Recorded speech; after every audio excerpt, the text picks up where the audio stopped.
It's so difficult to put into words the devastation of the fires in Southern California. And my heart goes out to everyone who has been affected, to the families who have lost their homes, to those who have had to evacuate and leave behind everything they've built, to my friends who had been affected, and to the whole communities watching their neighborhoods turn to ash. And my friend told me they had only 30 seconds to evacuate. 30 seconds. And yet, as I sit with this sorrow, I find myself drawn to the deeper layers of what this means, not just for California, but for all of us. And this isn't just about fires destroying homes. It feels symbolic of something far greater, something that touches all of us, no matter where we live or what we have, because these fires aren't just burning through structures, they are burning through the stories we've told ourselves about safety, security, and success. And Southern California, LA, is one of the wealthiest regions in the world. It's a place synonymous with the American dream. Mansions high on hills, symbols of ambition and achievement, neighborhoods filled with luxury cars and private pools. And this is the pinnacle of what so many people, both in the US and everywhere in the world, strive for. It's the dream we scroll through on Instagram, the dream we tie to the words like success and freedom. And I'm someone who grew up watching Beverly Hills 90210. And if you have been born in the 80s, you understand. So, me in a small apartment in Czechoslovakia, watching these wealthy families having all of those relationship struggles. And I just couldn't wait to grow up so I can have the kind of relationship struggles they had. But then, about nearly 2 decades later, every time I visited LA, there's always this undeniable sense of how perfect everything seems, how easy it feels to have it all. You can get whatever you want at any time of the day. People are beautiful, the cars are huge, and the opportunities feel endless. Everyone you meet seems to have these big dreams to achieve and the drive. And being there always made me feel a sense of pride, as if just for a moment I was part of it, as if I too could achieve something, bigger dream that was actually meant for me. But it was only a moment before the emptiness crept in, because beneath the surface, there wasn't a real sense of connection or belonging. It felt like everyone was chasing something, but no one was truly finding it. And yet, all of it, every single piece of it, can just vanish in an instant. So that's the imagery we're seeing right now. A 20 million home that took decades to build, gone in a moment. Ferraris and family wealth that once stood as symbols of power and permanence, reduced to nothing, just smoke and ash. And it's not just the scale of destruction, it's what it reveals about the things we think that keeps us safe. So I want to take a moment today to reflect as the whole world is watching. I think this is just such huge symbolism here to reflect from the perspective of non-duality beyond our self-identities that are obsessed with the pursuit of security. And I recognize that people from all walks of life across different classes have been affected by this disaster. I don't want to diminish anyone's experience, but I want to focus on this area as a symbol, one of the world's ultimate dreams. So what does it mean when the very symbols of ultimate success, of power, of achievement are so vulnerable? What does it mean when a mansion becomes just as fragile as a pile of dry leaves? These fires aren't just a tragedy. They are an invitation to pause, to reflect, to look at the stories we've tied ourselves to, the ones we've spent our lives chasing, and ask, is this what truly matters? Because for so many of us, this isn't just about California, it's about the American dream that lives in all of us, regardless of where we are. That dream that says if you just have enough, if you just do enough, you will finally be secure and you'll finally be untouchable. But what if these fires show us is that no matter how much we build, how much we climb, how safe we think we are, it's just nothing is permanent.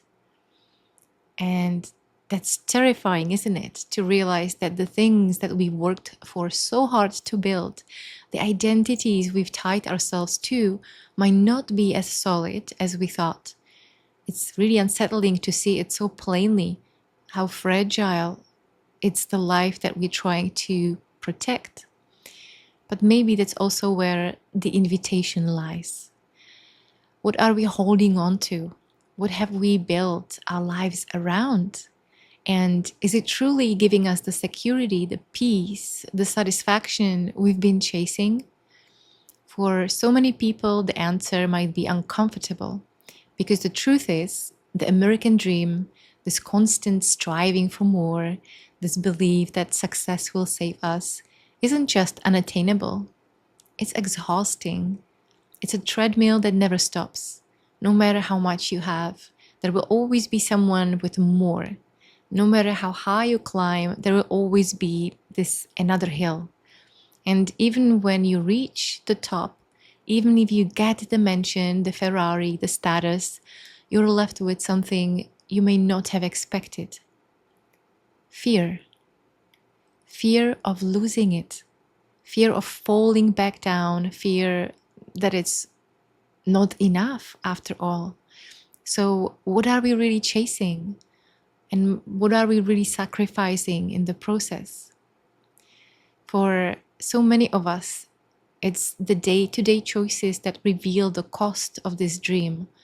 The late nights spent working instead of being with loved ones, the stress of trying to keep up appearances, the constant comparison, and scrolling through other people's lives, wondering if we are falling behind. But here is the question. Have we ever stopped to ask ourselves why we are doing it? Have we ever paused long enough to reflect on whether this is even what we want? When I look at the images of these fires, I can't help but feel that they are showing us something raw and undeniable, that no matter how much we build, how much we try to protect ourselves, these things we cling to for security can just be taken away. And maybe the real tragedy isn't in losing them, it's in realizing how much we've sacrificed to build something that was never solid to begin with. Because at the core of all of it, what these fires are burning through isn't just wealth. They are burning through the illusion of security. They are showing us that the identities we tied ourselves to, the successful one, the high achiever, they are as fragile as the structures we built around them. And that's where it gets uncomfortable, to sit with the possibility that the very thing you've been chasing may not be real. To look at your own priorities, your own daily choices, and ask, what am I building my life around? What am I clinging to? And is it truly giving me what I think it will? And it's not easy to face these questions, but maybe that's the opportunity here, not to rebuild the same structures, but to rebuild differently around what actually matters. Because what these fires reveal at their core is that nothing external can give us lasting security. Not wealth, not achievements, not status. Real security, the kind that doesn't burn away, comes from something deeper. Something that doesn't need to be built, earned, or protected. So this brings me to my point. Looking to me beyond the devastation is how people are showing up for one another. When everything is stripped away, the homes, the wealth, the walls that separate us, we come together. That's what I've been witnessing in these fires. Neighbors helping neighbors, strangers stepping in to comfort each other, people sharing resources and opening their doors to those who have nowhere else to go. I see campaigns, online fundraisers created not by organizations or government, but by individuals who couldn't just stand by and do nothing. People who might not have spoken to each other yesterday and now sharing rides, passing water bottles, and holding each other up in those evacuation centers. And there is something profoundly humbling in that. It's the act of asking for help, for admitting that we can't do it on our own. For a culture that values independence and self-sufficiency above almost everything else, these moments of shared vulnerability break through in ways we don't often allow ourselves to feel. They remind us that beneath the competition, beneath the striving, beneath the me versus you, there is something unshakable that connects us all. When I see people putting their egos aside, offering what little they have to someone who has nothing, I feel the weight of what's possible. That when we are stripped of the things we cling to, like our titles, achievements, the armors of success, we are left with something far more real, our true nature. And as I witness this, I can't help but wonder, has this dream we've been chasing, this relentless pursuit of safety, of success, and more, been serving us? And what have we really sacrificed in its name? Or are we just trading one fear for another, chasing a dream that crumbles at the first touch of reality? Look at what these fires have exposed. Mansions worth millions and billions together turned into rubble overnight. The Ferraris, the high-end furniture, the priceless family gems, gone. And what's left? What remains when everything we've tied our identities to is reduced to ash? No, I don't ask this to diminish anyone's loss. My heart breaks when the families who have lost their homes, their history, their sense of safety. But as I sit with the weight of this, I feel the invitation to look deeper, not just at the ashes of California, but at the stories we've built our own lives. What parts of your life feel like castles in the clouds? What are you clinging to that you believe will keep you safe? And is it real, or is it just another story waiting to collapse under its own weight? This isn't just about homes, it's about the illusions we live by, the ones that keep us striving, consuming, and turning a blind eye to the cost of it all. Because here is the truth. When we chase this dream of more, something is always sacrificed. Sometimes it's time with loved ones, or the health of the planet. Sometimes it's the quiet suffering of animals whose lives are taken so we can consume without thinking. And so I realized that something far greater than buildings and cars is rising out of the ashes. What's being rebuilt these moments isn't just about physical things. It's about a sense of belonging. For so long, we've been taught to see life as a race, as something to compete for, to focus on accumulating enough money, status, protection, so that we don't need anyone else. But these fires have stripped all of that away. They brought us back to something simple, something profound, the truth that there is no separation at the first place. And isn't that what we've been longing for all along? Because beneath the striving, the self-sufficiency, the walls we've built to protect ourselves, there is a part of us that just wants to feel connected and seen. To know that if the walls fall, if the things we cling to disappear, Someone will still be there. What's extraordinary about these moments is that they cut through the illusions we spend so much time creating. The illusion that success makes us independent. The illusion that we can protect ourselves. And when everything falls apart, it's not the wealth, the titles, or the things we've built that shows up to carry us. It's the unexpected support and kindness. And that's what I see now. People coming together, not because they have to, but because they want to. Because in the face of so much loss, the only thing that feels solid is the connection we share. And isn't that the real opportunity in all of this?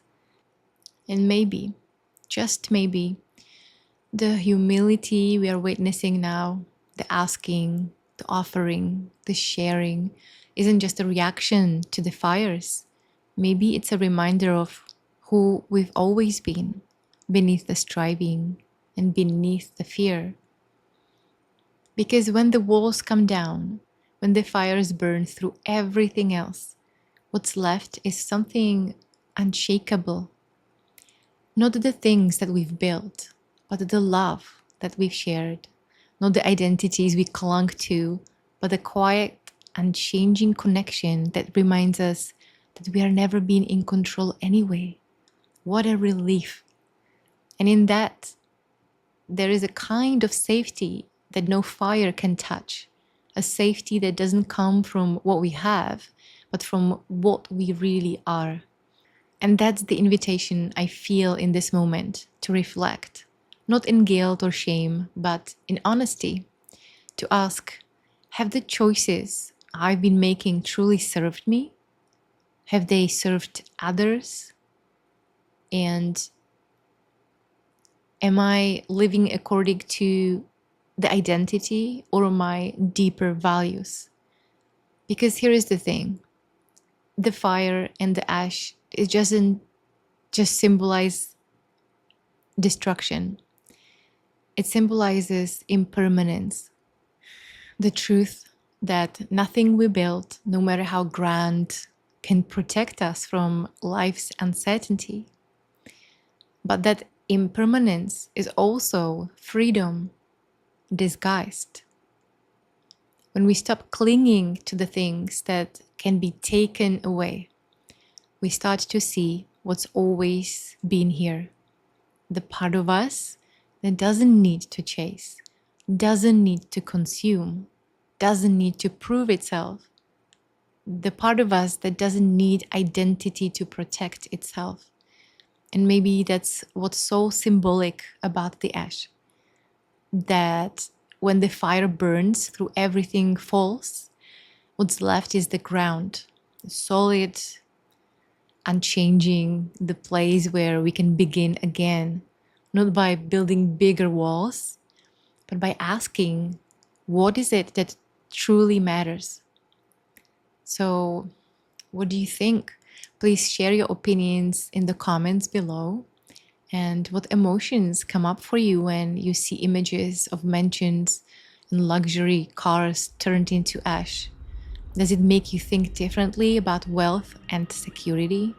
And what do you think these fires say about the way we live today, about our priorities, our environment, or even how we define success? Want to go from self-help junkie to actual peace?